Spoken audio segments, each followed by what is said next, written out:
It's January, which means we are launching an entire brand new year of IndieSeen here in the Kicking the Seat YouTube channel. And what better way to start off than with an interview, a conversation, a catch up with one of my new favorite filmmakers, Onur Tukel. Oh, sorry, Onur Turkel. I just want to make sure. No, Tukel. You got it right, Tukel. People think it's Turkel. People think it's Turkel, but it's Tukel. They put an R in there. They look at my name and they see an R that's not there. It's very strange, but it's Tukel. Yeah, it's not Turkel. And Okay. So many people make that mistake of thinking it's Turkel. So I made a mistake and I got it right, and now I'm acknowledging a mistake that I don't know. It's late. Sorry, but yes, No. Thank you for joining Sujewa and I for what I think is going to be a really fun conversation. Now, we were supposed to have this talk last week, but because you just finished shooting a film, which has been consuming your life for the better part of a while, we pushed it out, which is great because it gave me a chance to catch up with even more of your films. I have absorbed, I think, 8 of your movies in the last, wow, I think, as many days. Oh, thanks. Oh my God, that's amazing. Thank you for watching them. I'm glad I got the chance to screen in Chicago. Seriously, it's, I don't know what I was expecting, but I was not expecting this. So this is going to be a fun conversation. I will say that as we start off all of these IndieSeen shows, and there's a special announcement because 2022 is in fact the year of slow romance. So I wanted to catch up with Sujewa to get a quick update on what's going on with the Secret Society for Slow Romance. All right. Hello, everyone. The Secret Society for Slow Romance update. We started showing it on, making it available on Vimeo VOD on January 1st. One of the first movies released in the new year. Woo! And, all right. So some people are renting it there. Like, a few hundred people have heard about it. Like 1% have rented it. So we'll count all the money at the end of the year. And now we're working on other platforms and working on contacting all the media and doing ads for the rest of the year, and just promotion stuff. I think I'm going to try to get like 100 blogs up and running for different subjects that are vaguely related to the movie to promote the movie. So it's promo time and trying to make the movie famous. Also, Aaliyah and I are working on doing 3 follow-up movies. 3? Slow Romance 2, 3, and 4. You're gonna be like the James Cameron of the independent film scene. Something. Well, Onur makes a movie like every month, so he's already in New York. He's already the most prolific indie filmmaker. So, are you making 3 movies this year? You're gonna make the back-to-back movies this year? Are you gonna shoot them all kind of back-to-back? That's the plan. That's amazing. We'll see. I mean, we'll see. Maybe it'll just be 1 that gets done, or 2. Maybe all the scripts will get done. Who knows? But we're doing a test shoot where we're going to improvise 5 scenes from the 5 movies. Well, actually, there's 2 more that I'm working on. Werewolf Ninja Philosopher 2, and then another detective comedy with myself and Aaliyah. But even if we get even 2 movies done this year, that will be, very exciting. Much more than what I usually do per year. Usually it takes me like 2 or 3 years to make a movie. So we're trying to do more. So yeah, the big challenge now is distribution. As Onur knows, indie film distribution is very difficult, and it's just difficult for everyone. So we're trying to see if we can do it in a better way. Very cool. Excellent. So, Onur, you put out 2 movies last year, Scenes from an Empty Church and That Cold, Dead Look in Your Eyes. 2 movies that could not be more dissimilar. Did you film those during the pandemic, or I assume Scenes from Empty Church was a pandemic movie because it's about that. I'm curious, did you make both of those during lockdown? Yeah, no, we shot Scenes from an Empty Church in the summer of 2020. It was kind of our pandemic movie. It was like we were all going crazy, stuck inside, and we had this church that we were going to shoot in the spring before the pandemic. And then once the pandemic happened, we just changed the idea and said, let's make it about 2 priests who are literally cloistered, figuratively cloistered, that's, I guess, in the church. And we changed the script And then that cold dead look in your eyes, which actually has a kind of a pandemic feel and a 5G feel, and this idea of a virus being spread through like these new kind of 5G machines that are called theta boxes. We shot that in the summer of 2019. And when we were affected by the pandemic because there weren't really any festivals in 2020 and 2021, and which is when we were going to premiere the movie. But I don't know if it would have mattered anyway, because we got rejected from almost every festival we submitted to, which was baffling to me and concerning and upsetting, you know, frustrating. Because I think it's a really interesting movie, and I think it does what everything is indie film is supposed to do. It's supposed to be unique. It's supposed to be challenging. It's supposed to be weird. It's supposed to be original. And I'm not that I'm trying to check boxes when I make a movie, but it did check all the boxes. I kind of hate that phrase, but it did. We were trying to do something really unique and interesting, and I think we pulled it off. But the festivals didn't like it. Again, I'm not complaining, but so in 2019, even though we made the movie in 2019, we didn't really have a way to release it until 2021, when a small distributor called Dark Star Pictures put it out for us, which we are grateful for, you know. But you know, it was upsetting. I mean, it was disappointing because, you know, we didn't really have a festival premiere. We didn't really have a theatrical premiere in New York or anywhere really, so that we could stand on stage and celebrate the movie. But you know, that kind of stuff happens. At the end of the day, someone funds the movie.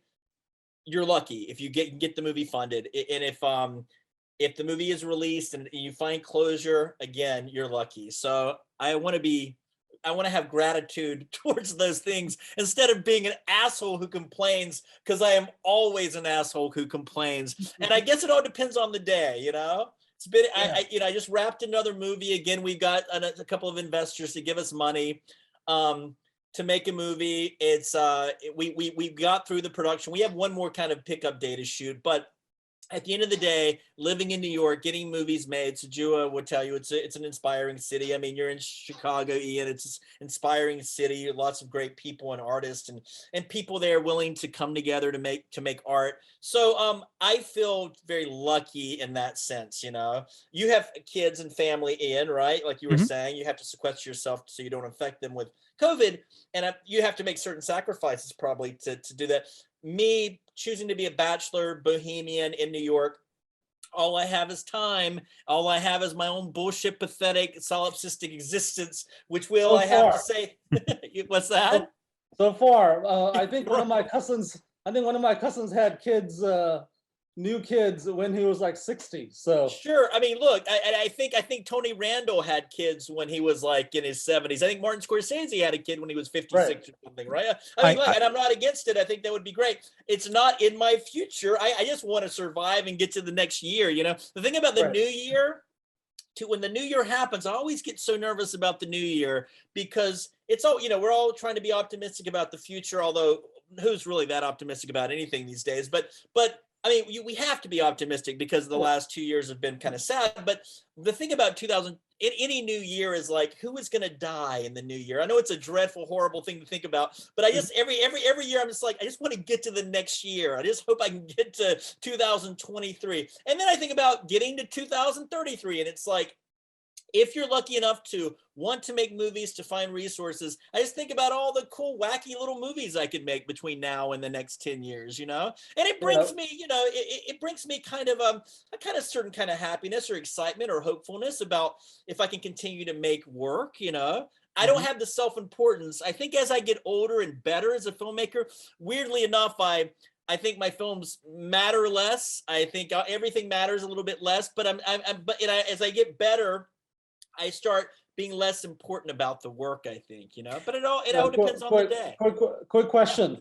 Since we're probably gonna go through your entire catalog, when did you decide to start making movies, and when did you realize you could act, that you should act in your movies? I mean, if you know, the quick answer, feel free to interrupt me too, because I have logorrhea and I could go on and on. So I think it was in the 7th grade, when my friend Kirk Wilson, one of my best friends who lives in New York, by the way, he manages the Bowery Hotel, and he was in my first 3 movies that I made back in North Carolina.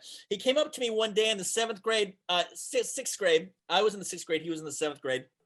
And he said, we're going to we're going to make a horror film this summer on Paul Chung's VHS camera. Our friend Paul Chung had a little VHS camera. He was one of the only kids in the neighborhood with a camera. He said, we're going to make a horror film with Paul Chung's camera. And it's like, make a horror movie? How are we going to do that? How do you make a horror movie? We all loved horror movies, slasher films in the 80s. We were all beholden to that. We loved it. And we spent the summer making a horror film called Camp Out with Death. And I think I'd say at that moment I was addicted to it.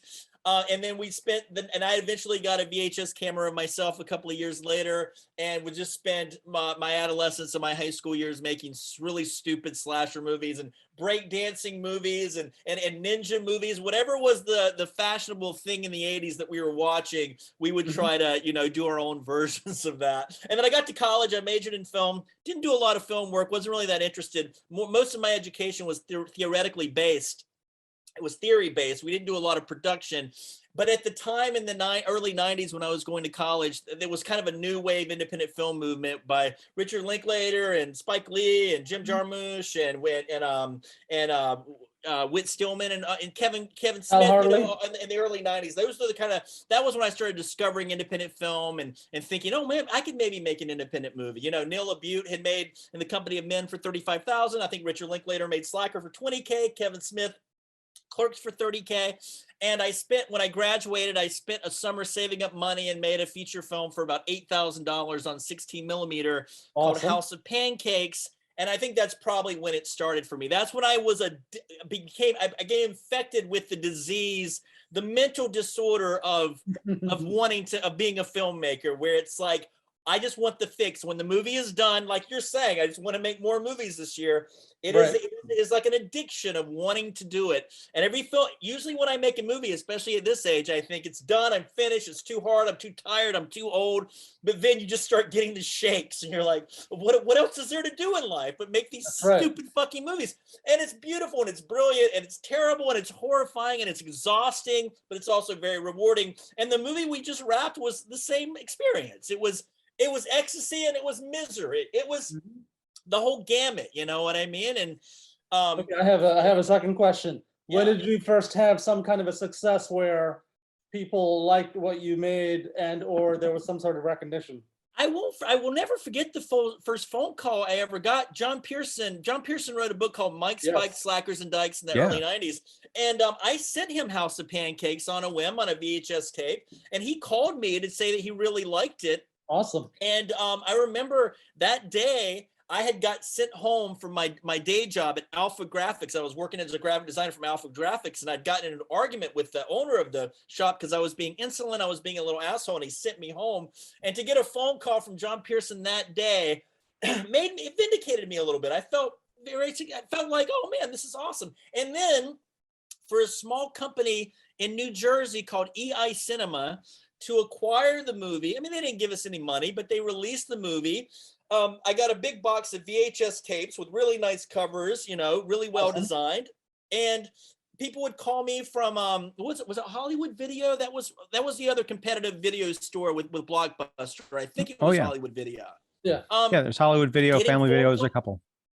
Yeah, and getting phone calls in the mid 90s, 96, 97 from people who lived out west and people in the Midwest who said they would see my movie on shelves and stuff. That was a pretty big deal, for a little 26-year-old filmmaker trying to make any movies.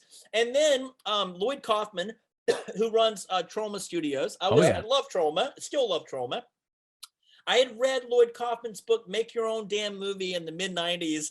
And we made a vampire film on 16 millimeter called Drawing Blood, Sergio Lapel's Drawing Blood. I used a pen name. And to go to New York when I was in 1998 as a 26, 27-year-old, and to deliver my movie to Lloyd Kaufman and Michael Hers when they had their, in Hell's Kitchen, they used to have the studios there, the Troma studios there. It was kind of a beautiful landmark that was there. It's too bad that it's not there anymore. But to deliver the movie there, to meet those guys, these kind of horror movie icons that I still consider heroes, like Roger Corman and people that just made low budget, Larry Cohen, people like that who made low budget monster movies. It was thrilling for me, So I don't think having a little bit of taste of success, just having the movies distributed, early on, when getting a DVD in the mail, a box of DVDs in the mail meant something. It still means something to me. I just got a box of DVDs in the mail from NPI Media Group of Black Magic for White Boys. I mean, Awesome. who buys them? Who cares? I have a DVD commentary on there. I have deleted scenes, and Awesome. it's still fun for me. So being an old dude, I guess I'm turning 50 this year. I don't consider myself old, but in the culture, I'm old. Congratulations. Thank you. I if I make it to 50, I hope I do. I still feel that childlike splendor that associated with little victories like this. Maybe nobody really sees the movie, like you said. 200 people maybe know about the movie. Maybe 10% of those people rent the movie. Yes, it's not a lot of people are watching the movies, but there's still victories. It's still completed. It's still getting out there. Every good review or negative review is a victory, because it means someone's taken the time to watch it, and it's worthy of being either trashed or lauded. So I got to ask a couple of questions, and one is picking up from something Sujewa had asked earlier, about your acting. Now, right. were you formally trained? I mean, you went to film school. Did you take any acting classes? I mean, a lot of what you had done in the earlier films that I'd seen, you're playing basically a version of yourself, the kind of like the New York, bachelor's slacker kind of guy, right? Then later on, I noticed especially the last couple of films I watched from 2021, and even a couple of ones from the last couple of years, you have not appeared in your own films. And yet the material seems to be growing up a bit too. You go from something like Summer of Blood, where you're playing a slacker who gets turned into a vampire and becomes a slacker vampire, kind of a selfish guy who infects the people around him with, misery and vampirism, to Scenes from an Empty Church, where you have two, middle-age-ish priests talking about opening up their church, in a clandestine way during a pandemic, and what's the meaning of life, and do we have souls?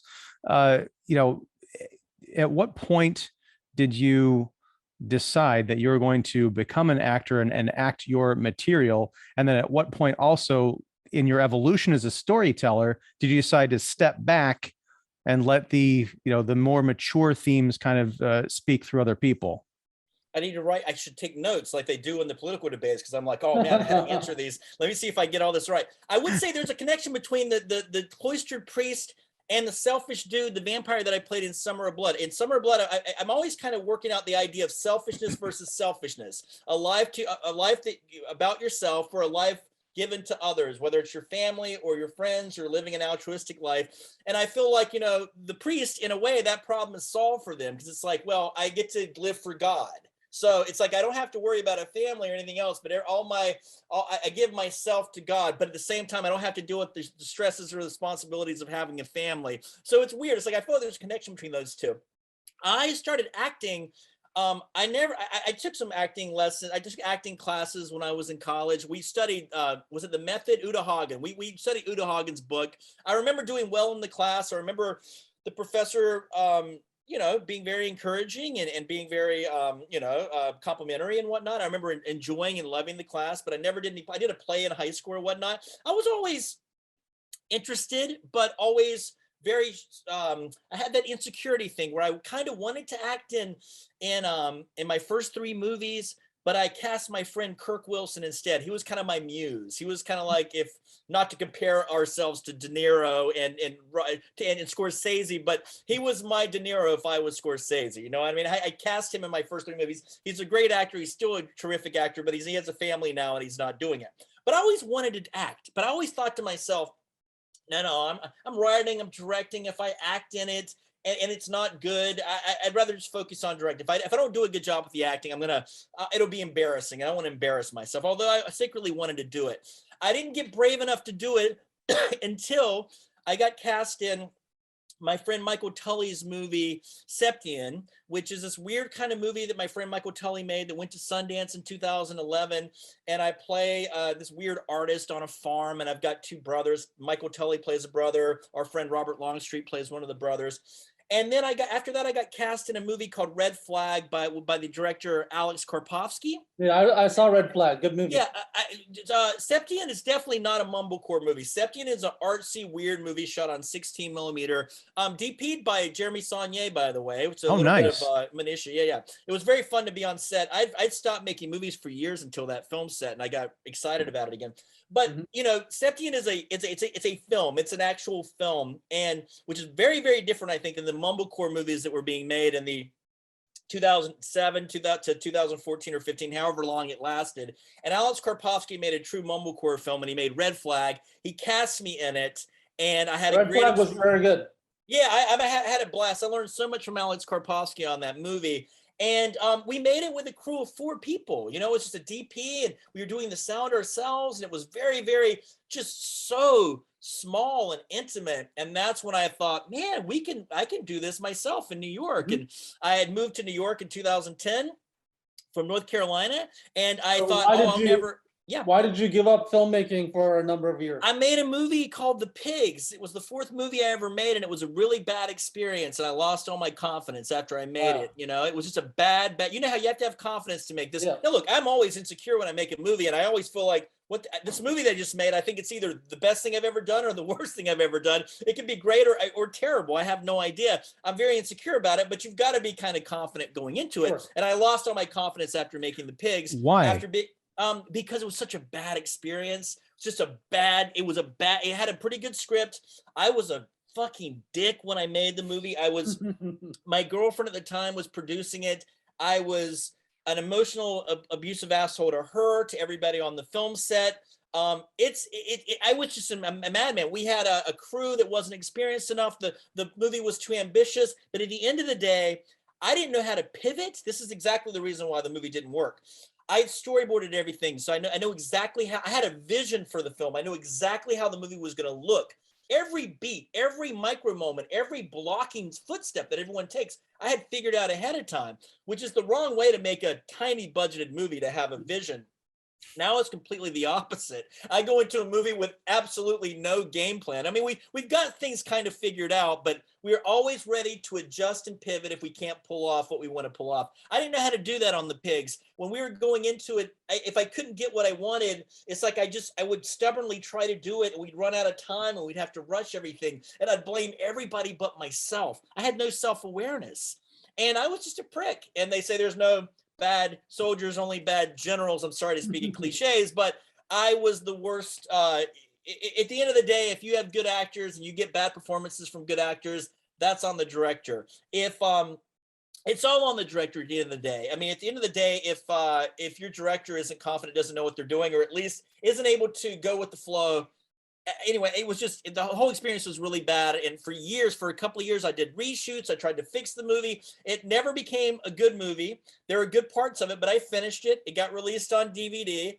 It's out there, I think, on Netflix DVD rental. You can rent it on the DVD rentals and stuff like that. But I lost my nerve, and I stopped making movies for 7 years. And I instead tried to get children's books published, and had a little bit of luck with that. And then Nice. When I moved back to New just York, imagining your children's books. yeah, no, for sure.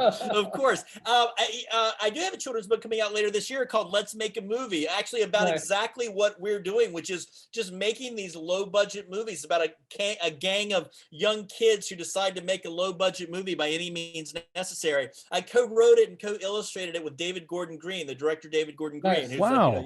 It's very, very cool. We actually wrote a children's book together, and it came out last year, which is a children's book adaptation of John Carpenter's Halloween, if you can believe this. So if you're a fan of the original Halloween and you don't mind your kids having fun little PG-13 kind of, literature, it's a fun little book to have. It's called The Legend of Halloween.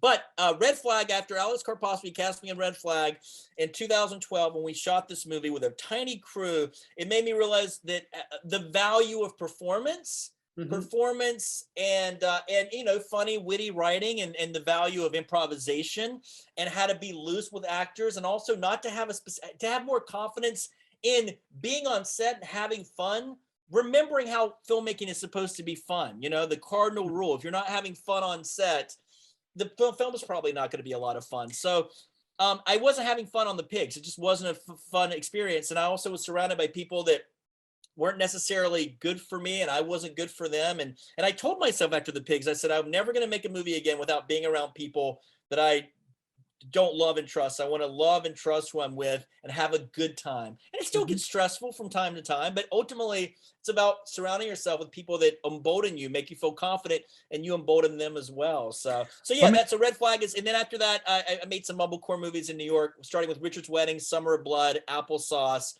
Where It Was Myself. Well, And then you're calling all this stuff mumblecore movies, but Richard's Wedding is it's a pretty good drama. You know, a little bit. It's a comedy, really, with a little bit of drama. And Summer of Blood is a horror comedy. So sure. And go ahead. I'm sorry. Yeah. So yeah. They're not really. I mean, mumblecore is a very broad category. So sure. And I also say mumblecore. I would say there's not a lot of scripted dialogue. A lot of it is just like outlines and whatnot. And everything that I've ever written has been extremely scripted. But we would also go off book and improv scenes when we need to, or also, you know, break apart the dialogue when we need to, when it didn't sound good, you know. But I started to someone's question of why I started stepping back from acting and casting other people. It's just, you know, for example, for something like Scenes from an Empty Church, if I ever have the opportunity to have someone like Kevin Corrigan or Max Casella, or Thomas J. Ryan in my films, I don't want to. If you have someone like Kevin Corrigan, here's what I've learned. You can get amazing actors to act opposite of Kevin Corrigan, which helps the movie. It makes the movie more marketable. I think it makes the movie have a better chance of getting seen and funded, you know. And also, too, why would I presume to try to act with Kevin Corrigan? I'm not on his level.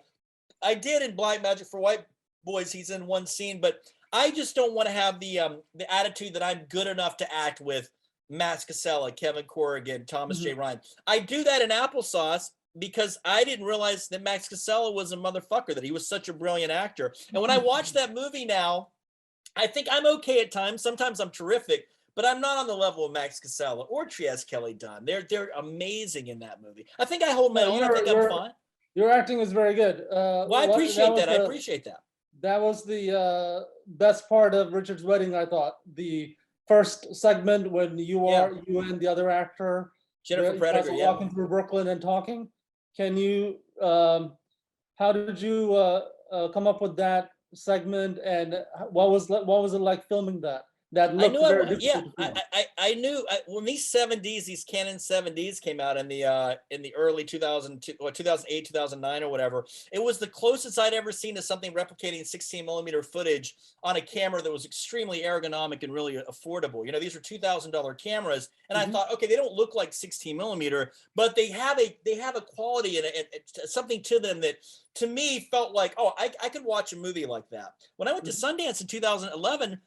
With Septian, there were lots of movies shot on the Canon 7D, and they looked incredible. You know, I mean, that was the thing. You get a good DP that knows what they're doing. Those cameras look great. So when we shot Richard's Wedding, I knew I could do two things with those cameras. I could shoot with two cameras at once, which would open up the kind of immediacy of the performances. It would change my directing style in a way that I'd never had before, which is like, wow, I can really improv, and I can get two cameras going at once, which was like mind-blowing to me. It helped with production days, speeds up production. I felt like we could shoot a movie that we need 14 days to shoot in half the time, because we're getting twice the coverage in half the time. Right. I thought, which is not always the case. DPs will argue two cameras don't always speed things up. I would still like to use two cameras. I just use one camera again and one camera on Scenes from an Empty Church. I guess it all depends on the movie. I still love two cameras. When it comes to comedy and really aggressive, fast-paced performances, I think two cameras are really great. Actors really appreciate it too. I wanted to get two cameras, the most footage possible with the smallest crew possible. And when we shot that beginning with me and Jennifer Prediger, it was just she and I wearing our own mics, and it was Jason Banker and Jorge Torres, two camera guys shooting the cameras. And I think our producer, Jason Chlorofine, was there wearing the Zoom recorder on his back, on a backpack, walking with us to record the audio.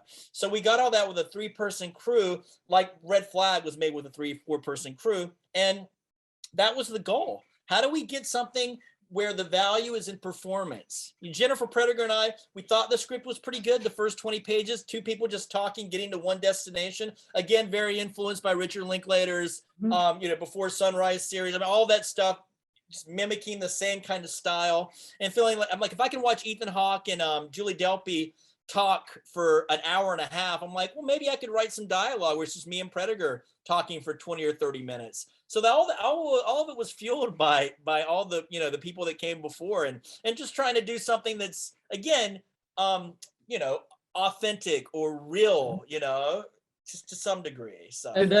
And then you had your big breakthrough. Ian, do you have a question? Go ahead. Well, actually, I did want to talk about authenticity, and I also want to get back to, at some point, your comeback after Pigs, and your kind of the reawakening during Red Flag. But in terms, you mentioned authenticity. There's a film you did a few years ago called Catfight, which is very much a female-centric dramedy, I guess. Sandra Oh and Alicia Silverstone and Anne Heche in this bizarre film about two kind of college rivals who, well, I guess they're former lovers who meet again later in life, and there's this horrible, like, violent incident that kind of echoes throughout the next, like, decade of their lives. In terms of writing for women, did you find that you had to get into a different headspace for that, or did you write them just as characters? Did you bounce this off of any of your female friends to say, does this sound authentic? Because it didn't sound, I don't know what this is going to mean, but it didn't sound like a movie that was written for women by a dude. Yeah. It's so funny because the answer to this question connects back to Jennifer Prediger and Richard's Wedding, because the character in Jennifer Prediger plays was supposed to be for a man. It was supposed to be two men just walking and talking. And when I had a reading in New York, actually in the apartment I'm in right now, which I moved in this apartment a couple of years ago, but 10 years ago, I used to visit this apartment before I lived here. And I had a reading of Richard's Wedding here. And after the reading, everyone said, why are you making the movie about two guys talking? It should be a girl and a guy. It's way more interesting. And I was just like, what? Really? I never thought about that. But it opened my mind up to the possibility of switching, gender. Even though something's written for a man doesn't mean a man has to play it. In fact, it's more interesting if a female plays it. So all that mindset was into the idea of Catfight. It's like, oh man, it'd be great to see women doing what we normally like to see men do. I like a good fist fight. In the 80s, I talk about the horror films that I love. I also love the Schwarzenegger movies, the Stallone movies. The superheroes of the 80s were those guys, Bruce Willis, Stallone and whatnot. And what I love are just fist fights. At the end of the day, I love a good fist fight. And my friend DeVoe Yates and I came up with the idea of Catfight, just drinking beers and listening to vinyl music one night, because we were talking about a movie called 3 O'Clock High. I don't know if you've ever seen 3 O'Clock High. Oh yeah, Casey Siemaszko. Yeah. Oh my God, it's a great movie. It's a great underrated. I think it's got a cult following. Movie from the 80s about a bully who gets picked on, and there's a fight at the end of the movie, and it's just fucking brilliant. And we talked about how much we love that movie and other fist fight movies. And then somebody said Catfight. Someone should make a movie called Catfight, and it was all just conceived on the title alone. And so we were smoking cigarettes, we were drinking beer, probably smoking a little bit of weed at the time, I think, when I partied a little bit more than I do now. And we decided to make it. And it was about, the original script was about a bunch of young girls at an advertising agency fighting over a guy. Now, things have changed a lot in the last, decade or so culturally. The idea of the Bechdel test, if everyone has heard of that, right? Mm-hmm. And why does every woman, every conversation in a movie, they have a conversation in relation to a guy? There's always some guy there that is, germane to the conversation. And so DeVoe and I wrote an initial draft of Catfight, which was about women fighting over a man. And then I'd made a couple of movies in between after writing the script. And then MPI Media Group said, let's make Catfight, that script you wrote. And I reread the script, and I just was like, I didn't connect to it because it was, I guess, because culturally things were different. And I've gotten criticized for my movies being tonally all over the place. They're up and down, drama. I'm a little uneven with, and also not writing women well, being misogynistic, some other things. I mean, I can't sit there and argue that if people see that, that's what they see. although I would argue against the misogyny in Catfight. I've had people claim that I made Catfight women beating the shit out of each other in a way that I fetishized violence against women. No, Like I wanted no. to see that. Yeah. I'm sorry. The sound design in that movie of the fights nearly made me sick. So the Yeah. the idea that this could be any kind of fetishism, or anybody could sit there getting off on women beating the crap out of each other, I don't know how you can derive any kind of enjoyment. I thought it was extremely well done, but yeah, wow, good stuff. Oh yeah, well, yeah, I appreciate it. I whatever, I just like to see people fighting. I don't like to see women violence against women. But I like seeing violence, and I like seeing women. I mean, look, at the end of the day, it's an anti-war movie. To me, it's about like the violence of war, and I needed it to be violent to get that point across. But at the end of the day, writing it for the women it was more about writing something that was anti-war, and for me, the big complaint I had in the years, the early aughts when we were going to war in Iraq, was the idea of collateral damage not mattering, like innocent people abroad not mattering, and never really talked about on the Daily Show, never really joked about, lots of jokes about everything else, but not jokes about all the innocent people that were dying. So to me, the loss of life, it begins with the mother, and it's like if two people were going to be fighting about something, at the end of the day, who loses the most? I think in my mind, it's the mother who's carried the child for 9 months, who's raised the child. The child is. I think about what my death would have meant to my mom, and so the movie is really a tribute to mothers in a lot of ways, because at the end of the day, the two women are blaming the loss of their respective childs, the unborn child that Anne Heche has. She blames a lot of things on Sandra Oh, and Sandra Oh blames the loss of her son going to war on Anne Heche because she's not there to stop him because she's in a coma. So that's, I was just trying to think about what would be the ultimate thing that two people could fight about that would mean the most. And it was the loss of children, Well, so. let me ask about that just real quick, because again, getting back to this issue of misogyny, it's kind of bothers me, because people will watch a movie about like guys beating the crap out of each other, but there's something wrong about, kind of women doing the same thing, which brings up all sorts of questions like, women not supposed to be tough. I don't know. But in terms of filming that, because, Anne Heche and Sandra Oh, and I imagine you had some, stunt extras in there for when they're getting thrown around and falling downstairs and things like that. Did they have any issue with the script or the physicality of it? And also, did they have any input into crafting their characters, insights that perhaps you didn't pick up on even as you were rewriting the script? Yeah, Sandra Oh, the reason she wanted to play the character, a couple of reasons. She wanted to play the mother. She was drawn to playing the mother in the role. From a standpoint, career-wise, I remember asking her, I said, why do you want to do this movie? Because the budget was $350,000. I mean, nothing, right? We were paying her very little to do it. She said, Onur, I like the script. And also, since leaving Grey's Anatomy, I am tired of getting offered supporting roles to white women. I'm a leading actress. I'm good enough to be a leading actress. I should be a leading actress. And I want to play the lead of this if you want me to. And I'm like, of course, we were all honored. And again, if Sandra Oh is going to do it, then you can get Anne Heche. If you get Anne Heche, then you can get Alicia Silverstone. And if you get Alicia Silverstone, you can get Titus Burgess and all the other great actors that we have in the movie.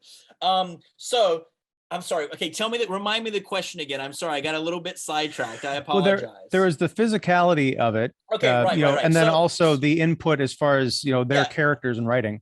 Absolutely. So they did have tons of input. I'm going to listen to anything that they have to say. And so, they were okay. Basically, we didn't really know how violent the fights were going to be. And I wanted the movie to be very violent. So we shot the first fight first, and we just said, look, Sandra, Anne, this is what we're going to do. You're going to beat the shit out of Sandra on the ground. She's going to be really, really bloody. We have to make this first fight really violent. If Sandra would have said, no, it's too much, I would have listened, but she didn't. They went forward. Second fight, I'm like, let's see if we can go even further. You guys are going to beat each other with hammers and wrenches in the face. Again, I'm trying to do the horrors of war in a tire shop, metaphor for dependency on oil and all this stuff. And they're all for it. They're into it. They do it. Anne's into it. Sandra's into it. Now it's time to do the third fight in nature. They both come to me and say, Onur, this one is not going to be about blood and guts. This is going to be about earth women, a different kind of fight. And I was like, 100% I completely, because I was going to have it be the most violent of all of them. I was going to have lips hanging out and eyelids being ripped off if we could pull it off. Like Real Eli Roth stuff. Yeah. really out of control. But as soon as they came to me and said, we're not doing that, I'm not, what am I going to say? Yes, we are. What you can't, your contract says. I was so appreciative of those two women being in the movie. Not only that, being great in the movie, so like giving so much to it, this scrappy, tiny budget movie, that they're both above. I'm not going to sit there and sugarcoat it. I think they're above the material, and some people that criticize the movie even said so, and I wouldn't disagree. It's a B movie, and they are A-list actors, and I'm grateful. And I think that's the way the movie has to be. It has to be scrappy and raw, and they're amazing in it. Alicia Silverstone's amazing in it. But yes, they were in control of the content. And if they asked me, and they saw early cuts of the movie, and if they asked me to make little changes, I would do that. And they didn't ask me to make a lot of changes. And then when I've been criticized of the title Catfight being misogynistic because of the implications of Catfight, of the title and what it suggests. Again, I think if Sandra and Ann would have said we'd like to change the title, now I would have had to go to the distributor at that point and see if they were into it. The Catfight, the title is amazing. It's a really, really great title.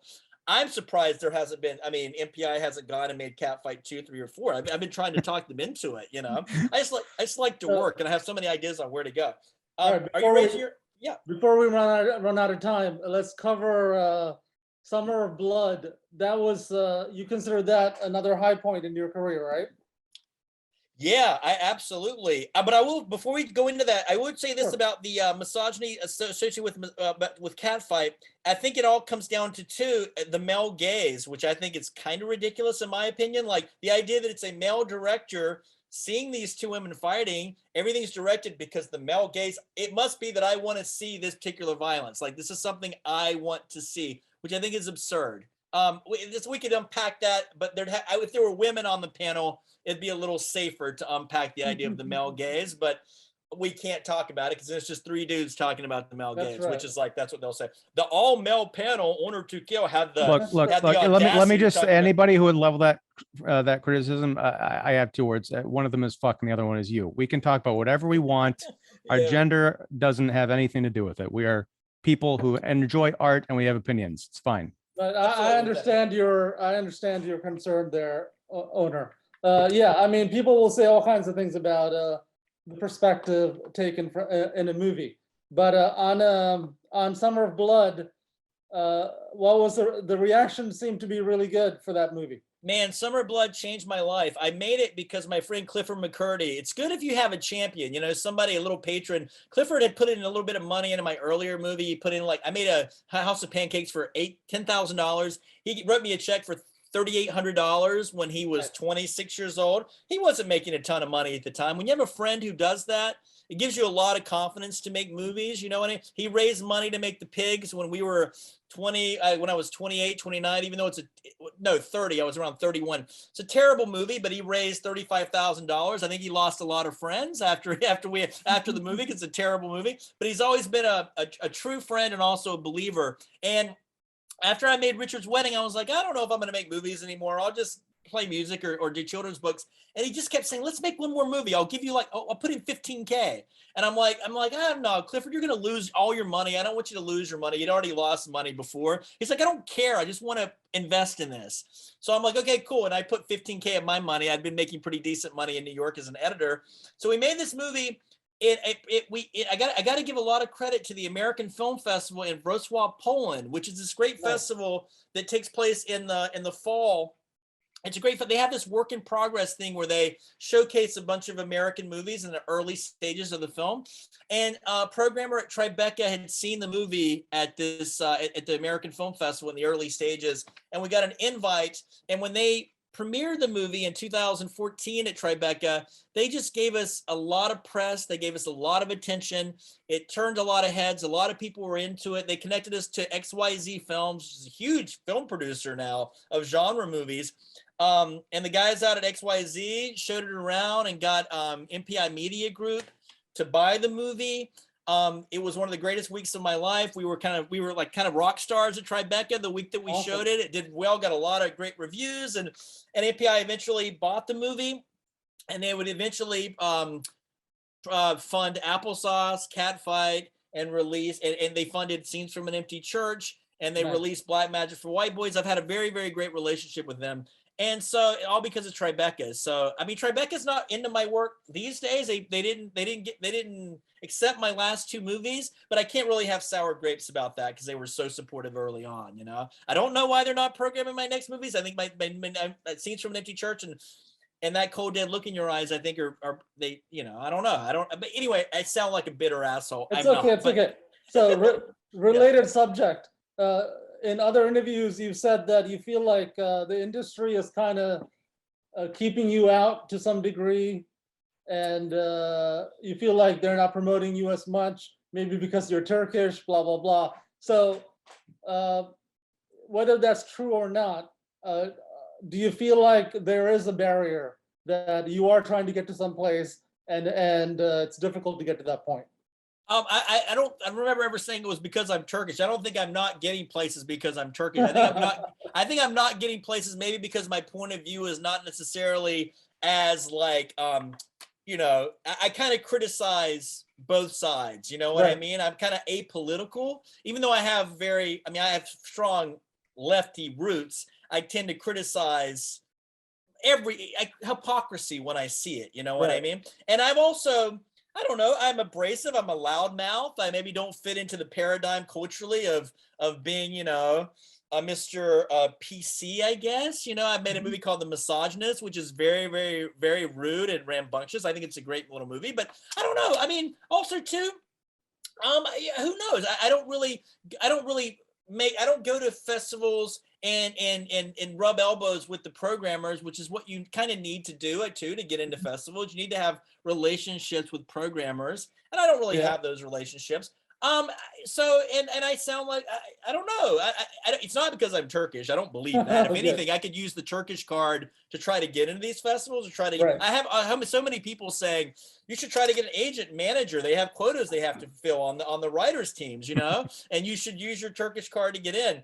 And I mean, look, you can only make these no budget movies that no one sees for so long. And I've thought about maybe for a year or two trying to weasel my way in and use the Turkish card to get in a writer's room. But I don't think I would survive. Because I just sitting with 8 other people brainstorming and writing. I don't know. I just want to write my own movies and make my own films. It's not about accolades or saying I want to get all the credit.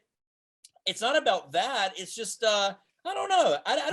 The writer's room idea sounds like a difficult day job, not enjoyable day job for a filmmaker. Like it doesn't sound fun to me, even if the show I think we're successful. But it all depends on how much you're getting paid. But I think I think I could definitely write a script for someone and bang it out and take notes, vapid, terrible notes, and just say, okay, I'm not going to take it personally. And just if I'm getting paid a decent amount, I'm a fast enough writer. I've thought about that I'm like, maybe I can get some writing commission jobs and just, because, you know, as I get older, my ego, I have less of an ego, you know, as you get older and older people don't really count in this culture. I'm aware of that, which means getting an agent and manager at this age probably is not very easy. Godard is still making movies, and Woody Allen would still be making movies if not for his problems. So no, he's still making movies. He got one coming out next week. Who? Rifkin's Festival. Woody Allen, Rifkin's Festival. MPI Media Group's putting that out. They put out his last 2 movies. Which is great. I'm happy. Onur, I think we just came up with the idea for your next film. Call it The Turkish Card, about you, an aspiring filmmaker, trying to make some money in this culture by playing the card and getting a writer's job, and then figuring out it all sucks, and then going back to filmmaking. That's true. That would be funny. My new movie is very much it's a kind of a treatise. It's a satire on different races, on the idea of sexual identity in the form of a horror satire. So hopefully we'll get into a lot of trouble, but hopefully the culture will be self-aware enough to laugh at wokeness, laugh at the hypocrisy of wokeness, laugh at where we're going, how woke has become kind of uncool. I think the the heart and the intentions behind wokeness are fucking fantastic. And I think there's a lot of beautiful things about where we're going culturally, where it's about being more attuned to people's, other people's sensitivity and not being an asshole. And it's helped me understand that anger is fucking selfish and stupid, and it's a soul sucking. It sucks all the energy out of the room. And I've tried to be less of a jerk because of that. I think there's a lot of beautiful things about the culture that I'm trying to embrace. And even though this horror film that I've made is extremely cynical about things and extremely, what's the word? Like, it's very caustic towards where we are. It's very positive too. Good. Along the lines of Scenes from an Empty Church, which is like this trying to turn the corner and embrace positivity, which is, I think, something we need in the wake of the pandemic and where we're going. I am trying, even though I've wanted to be cynical for the last couple of years, and I haven't had a chance to be so with Scenes from an Empty Church and that cold dead look in your eyes, which isn't really a commentary on anything but kind of middle-aged irrelevance.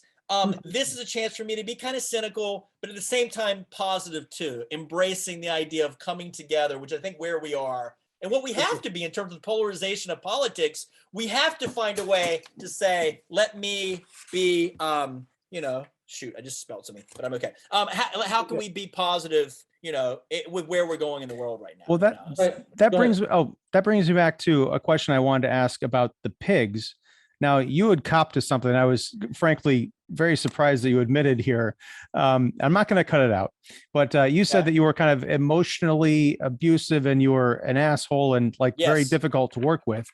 And then later on, when you worked on the Red Flags with Karpovsky, that was sort of your reawakening into a love of filmmaking. Now, that's great, but how did you deal with those kind of darker personality impulses? Do you feel like you turned a corner? Did you have to do some work on yourself, or did you just kind of discover, if I'm going to get back into filmmaking, I have to be able to work with people better?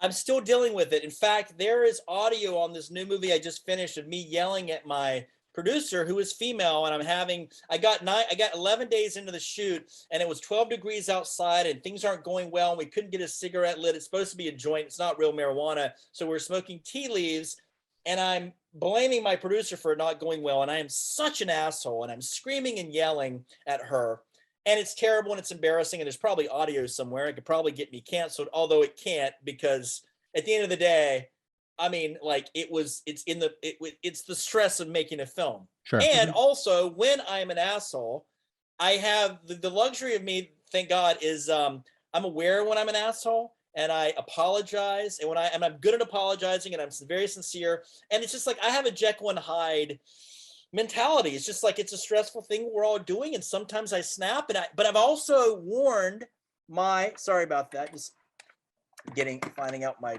drives here, getting my drives all situated.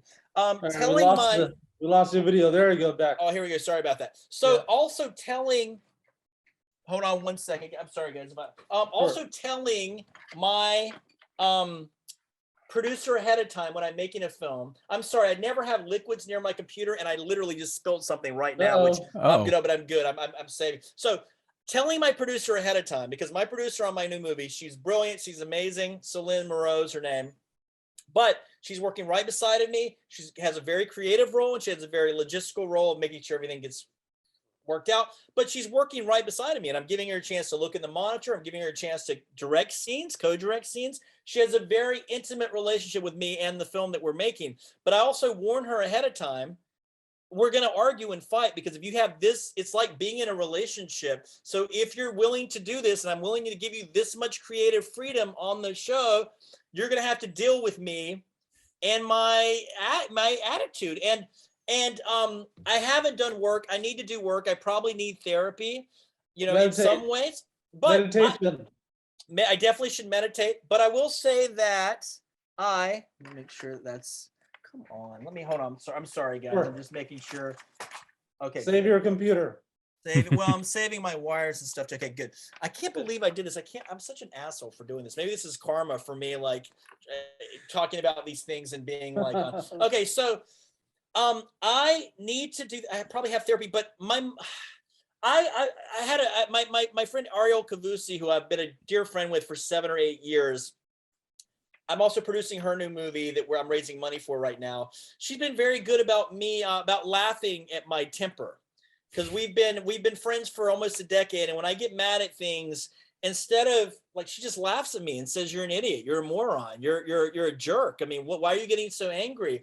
And it's helped me see the buffoonery and see that it's a sign of weakness, and it's a sign of it's silly and it's stupid and it's a waste of time. Also, anger could also be part of depression.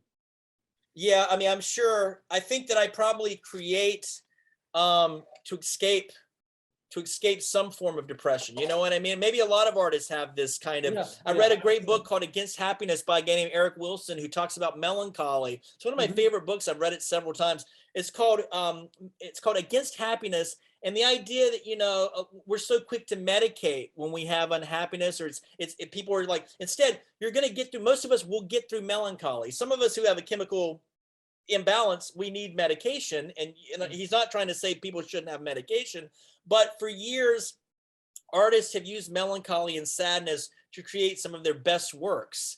And I've always put myself in the category of creating from a place of unfulfillment in my life and needing to, like, I don't know, needing art as therapy, you know what I mean? To escape some sense of like sadness. Yeah, I think there's a lot of truth to it. I'm much happier when I'm working on a movie. Normally, me too. When I'm not working on a movie, things are a lot less exciting. 100%. Also, too, I feel like my disposition is normally pretty angry. I'm trying to be less angry in the world. Again, as I get older, just having gratitude about living another year and being relatively healthy and getting people to fund my movies and just feeling like I've been lucky in New York the last few years. But there's still a lot of residual anger from just the Bush years and the George W. Bush years, and just like the hypocrisy of America and how I feel like America as a whole is an entitled country. And then we're all just spoiled fucking brats, and the consumerism that we live in, and the fact that, you know, you can read articles, a million self-important articles about how you should live your life, and then there's a million articles in the same website touting how binge watching TV is so great and like all the great TV shows that are on, like as if they don't see like see the contradiction of that. You know what I mean? That's why we need interesting artists to point that out. So before we run out of time, I really liked Abby. I have no time limit. If you guys, unless you guys have a time limit, I don't. We can keep talking. Yeah, I did. Yeah, for sure. I can keep talking. Well, here's the thing. Before I do want to talk about Abby, singer songwriter as well, Sujewa, but I think we should. I know we're all crazy busy, but we should definitely have you back to the extent that you'd like to come back and continue this conversation. I'd love to. Yeah, I'm so sorry I'm distracted at the moment. I'm going to leave everything. I'm just making sure nothing. Okay, good. All the liquid is parsed. Okay, good. I would love to come back anytime. Anytime. This has been amazing, and I'm so sorry that I run my mouth so goddamn much. No, it's good. This is great. So, Onur, if you have time, we could do that second thing that we were thinking about doing. Yeah, absolutely. So if this is a 1 hour thing and we just keep talking, you want to roll it into another thing. Yeah, for sure. Absolutely. Yeah. Yeah. So the question for this segment, final question maybe is, I really liked Abby Singer, songwriter, because it's unlike a lot of your other work, and it's more like a regular, you know, almost like a Curb Your Enthusiasm at parts. It's more like a regular artist story in New York. How did that come about, and how do you feel about it? Yeah, I love Abby Singer Songwriter. I think it's one of my best movies. I think it's one of my funniest movies. And it's probably closer to mumblecore than anything I've done. We did script it, but the way we would approach it is we would script it out the day before. All the actors would come together. We would read through all the dialogue quickly, like before shooting the scene. We'd read through it all and rehearse it very quickly. And then when the cameras were rolling, we'd say, just get through the fucking scene. If you hit the dialogue, you don't. If you don't, you do. You don't. So it's very, very a mixture of scripted and improv. And I love the energy of it. And it came together. My friend Jamie Block, who is the writer and composer, we co-wrote the story and the script, and he's the composer of all the music and the musician in the movie. He's just a friend of mine. And when I came to New York and he found out I was here, he had just finished a new album. And our plan was to make a music video for every song on the album. And after we spent 2 years doing a music video for every song on the album, we decided, It's a lot of time. a lot of time and really getting to get to know each other very, very well, we decided let's just keep it going and try to make a movie out of it, like a movie, the making of the music videos. So we cut all the music videos down to about 1 or 2 minutes, so they're not 4 minutes in the movie. Spent another half year shooting all the inner stuff in between of the making of the movie, and cut it all together and had a great time. And Jamie Block, who is a natural performer and extrovert anyway, he loved acting so much that, I wrote roles for him in Black Magic for White Boys and The Misogynist. And he also helped raise money for those projects. And we just collaborated on several movies. And I hope to collaborate with him again, because he's a fantastic actor. And I think he's just got a great look and a great voice and great natural instincts as an actor. He has a very great presence on screen. He's also a very talented musician. Movie. That's a good movie to give to normal people as an introduction to, the Onur Tukel world. Yeah, I think again that movie got into no festivals, and I was very disenchanted. I was very dismayed by it, because I thought, well, what else do we need to do? This is as good as any kind of mumblecore movie being made right now. I think it is quintessentially mumblecore, and it went nowhere. But we're very proud of it. You gotta use a different label than mumblecore. That's probably what's that's probably true. Yeah, that's probably definitely true. Absolutely. So yeah. So I appreciate you guys watching that. I appreciate you guys watching that movie, because we're very proud of it. Yeah, I think it's really good. Ian, is that a closing time? Yeah, I mean, that's the thing. It's like we usually keep these to an hour, but as long as there's no hard stop, I don't have a hard stop. I think you have a genre unto yourself. Now, Onur, you said that people have complained that your movies are kind of tonally all over the place. I have not. This is going to sound very strange and probably more than a little kiss-assy, but in watching 8 of your movies, I did not think that any of them were anything approaching bad. They ranged from pretty great to fucking brilliant. So if you're gonna label yourself, just call it Tukelcore. There you go. That's you. I appreciate that. That's very nice of you. Thank you. I'm really proud. I'm really proud of the body of work, without being self-congratulatory or like, hey, I'm having the ego of thinking that I'm great. I feel like the body of work is strong, and I feel like the body of work is strong, and I feel like the movies are they again, the value of the movies come from, I think, strong acting and strong writing. And again, I don't think any of these movies are ever going to win any awards for cinematography or for like lighting, but it's not because Scenes from an Empty Church and That Cold Dead Look in Your Eyes, these are next level films. I can't say that I would watch Applesauce or Richard's Wedding and then watch Scenes from an Empty Church and then That Cold Dead Look in Your Eyes, and put those 4 movies in front of people and say, okay, were these made by the same filmmaker? I don't think anyone would say, yeah, of course. It's kind of like the Russo brothers going from directing episodes of Community to making the highest grossing motion picture ever made. I used the word evolution earlier. I think that's apropos, because I mean, just the last decade of work, you've made these great strides. We'll talk more about that in the future, I'm sure. I definitely want to talk to you about that children's book thing later on. If all 3 of us don't have to go, we could just keep it going for another half an hour or so, right? Well, I do have to go soon, but we'll definitely circle back to this whole thing. So Onur, Onur, I'll catch you on the other Okay, Zoom. yeah, for sure, 100%. I will say this about, we were trying to make something aesthetically different. I will say this, when we made Catfight, for example, we had 15 days to shoot it. And I told Zoe White, the DP, has done very well with her career since making the movie. Not because of the movie, she would have had a great career anyway, and she's doing extremely well. But I remember going to her and saying, Zoe, I know that you want the lighting to be great, you want it to all look amazing, but like, we just don't have the kind of time. And I'm more interested in having enough time to get great performances than waiting for you to light a scene and make it look beautiful. So we have to move quickly. And I don't care if this movie is ugly. I just want to shoot the damn thing.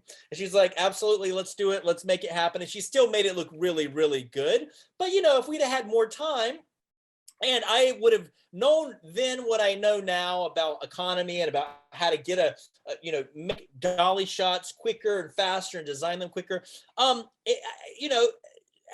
for example, my point is the early movies, Summer of Blood, Applesauce, Black Magic for White Boys, Abby Singer Songwriter. The goal was writing and performance, and videography and cinema. It can take a back seat. And I still think those movies have a quality to them that are shaggy and interesting and visually interesting, but we weren't trying to make visually interesting movies. Right. With that cold, dead look in your eyes, that was definitely the goal. How do we make something with the same parameters, the same low budget, the same truncated short amount of time? How do we make something that looks great?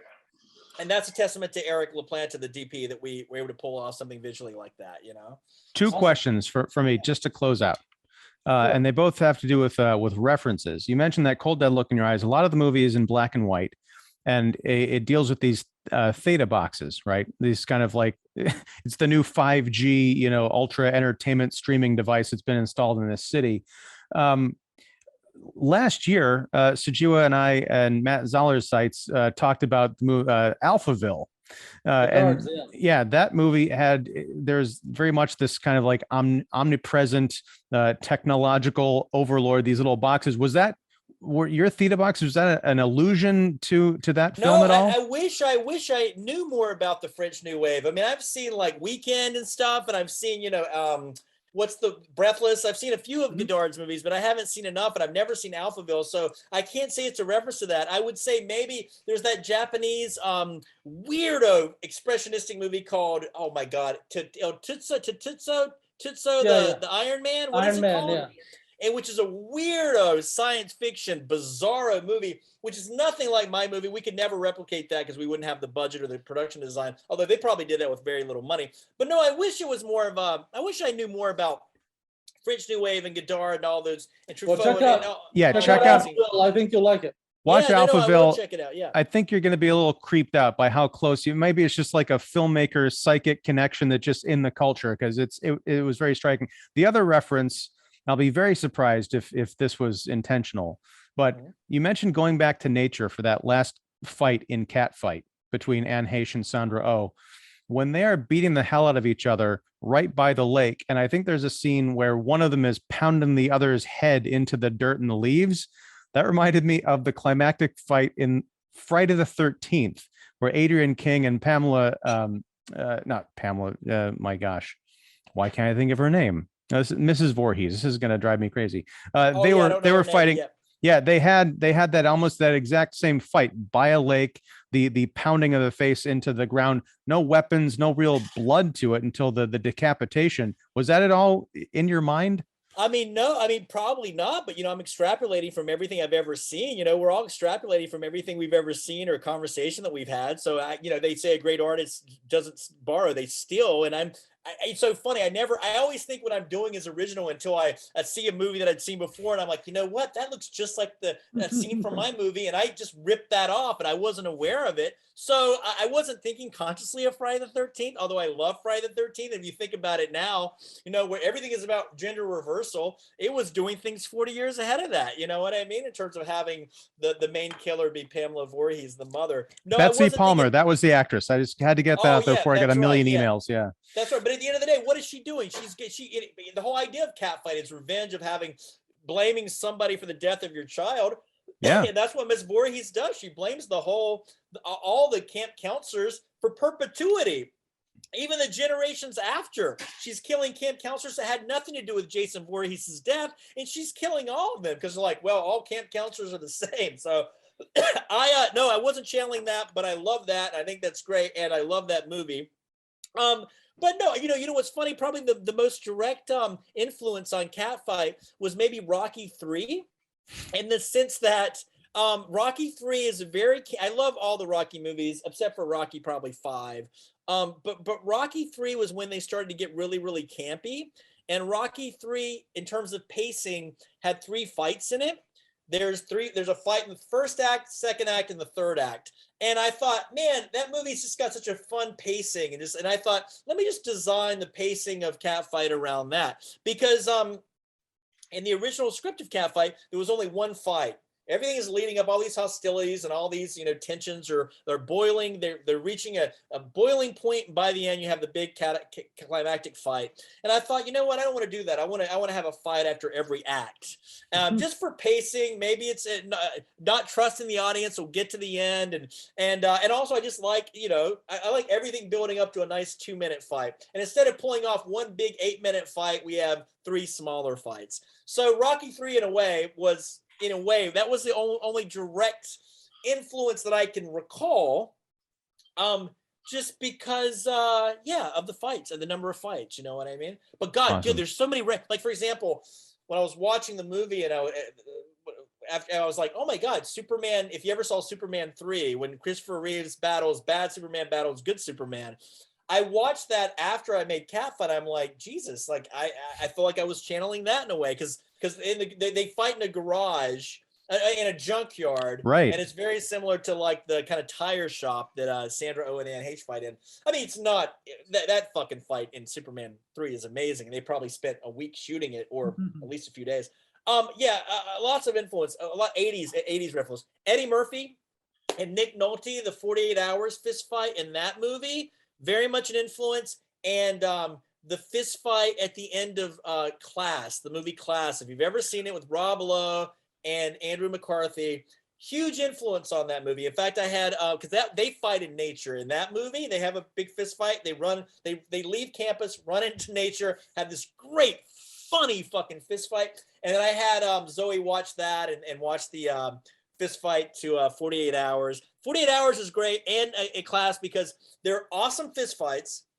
The verisimilitude, whatever you want to call it, I love throwing that word out when I get a chance. You really feel like they're authentically fighting, much more believable than our movie. But the fights are fucking funny. The 48 Hours fist fight between Nick Nolte and Eddie Murphy is fucking hysterical. And that's what we wanted. We wanted comedy, and we wanted a sense of tension or sadness or whatever. And by the end of the movie, when these two women are fighting each other, they don't even know what they're fighting towards, and then you hear this kind of dirge, this like almost like Death March, classical song. The idea is these two women are going to fight to the death, and as they're fighting to the death, you have Aunt Charlie, who's supposed to represent us Americans, viewing the war from the comfort of their living room, sipping their coffees and their macchiatos, and just watching the war with a blank sense of unfeeling. That was kind of the metaphor there, as she gets to watch in the safety of her living room while these two people fight over God knows what they're fighting over. I mean, to really close this out, I didn't think that they were going to fight to the death. I thought that they were going to keep reliving that nightmare of one of them falling into a coma, and then they're going to keep much like you're saying, it's a metaphor for foreign wars. Just every couple of years, they're just going to go back at it again. We've got to cut this short because I got to get to sleep, but also you guys are going to go talk about stuff. But Onur, please come back, hang out. We can talk about your entire filmography and children's books and what you got coming up next.